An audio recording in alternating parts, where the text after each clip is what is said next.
With weekend 2 of the Influencer Olympics coming to a close, aka 2026 Coachella, I feel like it's finally time that I share the story of the one and only time I've ever been to Coachella and how it was truly one of the worst weekends of my life, and it also ended a almost 15-year friendship between me and this girl that I grew up with. Now, I do want to preface this story by saying, if I had the chance to go back to Coachella, I think I absolutely would. I would just do so many things differently. So I want to share my perspective on Coachella as a poor person going to Coachella, because Coachella has definitely turned into all these crazy large influencers going with big brands and staying in these mansions and going to all these after parties and getting all this free stuff. And your experience at Coachella will be vastly different if you have an artist pass or a VIP pass, or if you're with a brand, versus what I did, which was car camping. And I'm sure even staying in a hotel is different. What prompted me to make this video is because I saw Adeline Morin post her version of Coachella. She goes every year. She absolutely could go with the brand, but she takes it upon herself to buy her own tickets and just stay in a normal ass hotel, and she has the time of her life. And I think that's what Coachella is supposed to be about. But also, I went to Coachella in 2017, so things are vastly different. I went with two girls, both of which I grew up with. One of them I've known since preschool, and the other one I've known since elementary school. And these two girls had gone to Coachella at least 1 year before together, if not two. So they had kind of an understanding of what to expect. They had car camped before, and we all moved to California after high school at different timelines. They went to the same college, and I went to a college about an hour or so away from them. 2017, I want to go to Coachella. They're going, I want to go. Can I afford to go? Absolutely not.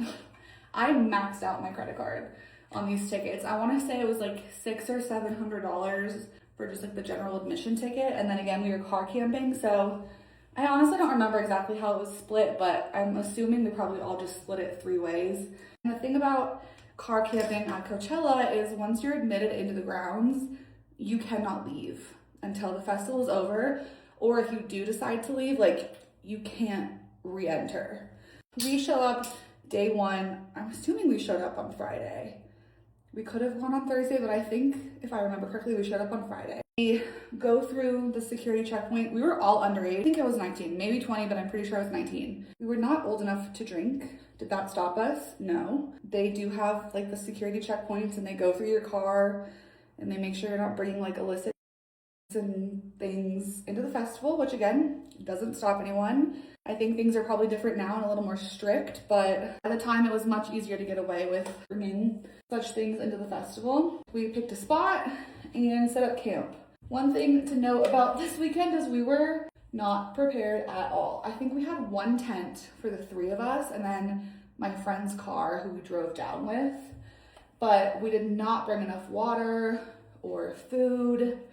We had no type of fan or AC system. You're literally in Coachella Valley. It is freaking hot. Maybe the people who are camping in front of us or behind us, whatever way you want to put it. They were super nice. Come to find out, they were definitely a fan of the booger sugar, if you get my drift.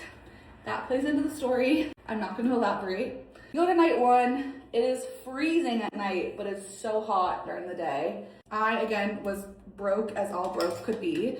Could not afford to buy food inside the festival. So by Saturday morning, I'm already tapped out. I'm starving, I am sweating. I did not sleep good the night before. Again, we're car camping, we don't have artist passes. So even if we were to go into the festival, which I think we did go in for an hour or 2 in the morning and then came back to our campsite, we don't necessarily have access to AC units or fans. If you want to shower, you have to do the porta potty showers, and they also have normal porta potties. We get back to our campsite and I'm not feeling good at all. I'm I think I have to go take a trip to the med tent. Something is not right. I go over to the med tent and I'm pretty sure I had severe heat exhaustion, and the girl who drove us also was not feeling good. She's the girl that I've known since preschool. But our other friend, who I've known since elementary school, she was just down to have a good time. She was in the best mood. She was enjoying her best life, as she should have. You know, we're young, we're just trying to have fun, we're at a festival. So she decides to like go into the festival by herself, and we just stop hearing from her. She's not responding to our texts. Obviously the service is like not great, so we can't really determine her location. By the time I leave the med tent and come back to our campsite, it's nighttime. My friend also still is not feeling good. We cannot get a hold of this girl. Go to the festival and try and find her, and we get a DM from someone we went to high school with, being like, hey, are you guys here at Coachella with this person? Because I just saw her like dancing in a field. We were like, oh. Obviously a lot of stuff happened like in between, but this is just a shortened version. At this point, she had been missing pretty much all day. And me and my one friend were deciding that like, hey, I think we want to leave the festival early. Like, we had been running her car all day trying to get AC. We both were sick. We did not have water. We were both over it. We did not want to stay for day 3. We made the decision that we want to leave. And by this point, we had actually contacted this girl's mom because we were like genuinely worried about her safety. She was in a completely different state, but like we didn't know what to do. We couldn't get a hold of her on Instagram DMs. We couldn't get a hold of her during phone call or text message or anything. So we called her mom, kind of tell her what's going on, that I'm really sick. This other girl's not feeling good. We can't find her daughter. She's not answering. So she gets a hold of her daughter, calls us back, and it's essentially just like, if you guys want to leave the festival, like leave the festival. If she's not responding, like that's on her. And so we made the decision that we want to leave. We had to get a police escort off of the grounds. Like we could not come back in. So at this time, the police roll up to our campsite, and this girl reappears out of nowhere hours later. The 3 of us kind of get into an argument. You know, we're telling her we want to leave. She's saying she doesn't want to, and you know, that we're being really, really bad friends. And she decides she wants to stay. So she takes all of her stuff out of her car and decides to set up camp with the people in front of us.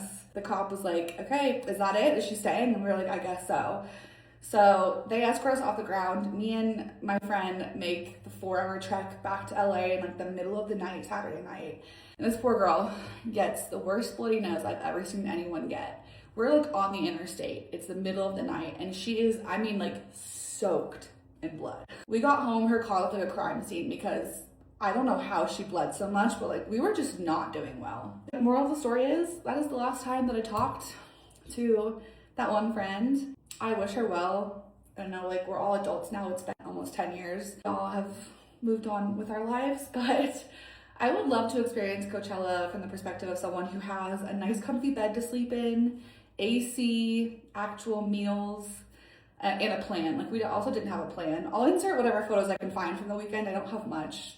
There's only one photo that comes to mind from this entire experience, but it's like a fever dream. Like, when I look back on Coachella and I see Coachella pictures and videos every year, I'm like, there's no way that that happened to me. It was like the craziest 48 hours of my life, and we didn't even stay the whole time. If you do it right and you're prepared, like I've seen some car camping videos this year of people who like, they go all out. They bring fans and ACs, and they have inflatable furniture, and they like make essentially like studio apartments out of camping gear. Like, you're doing it right. You're having like the best time ever. Good for you. That is my story about how Coachella ruined a 15-year friendship for me, and I've never been back because it was one of the worst weekends of my life.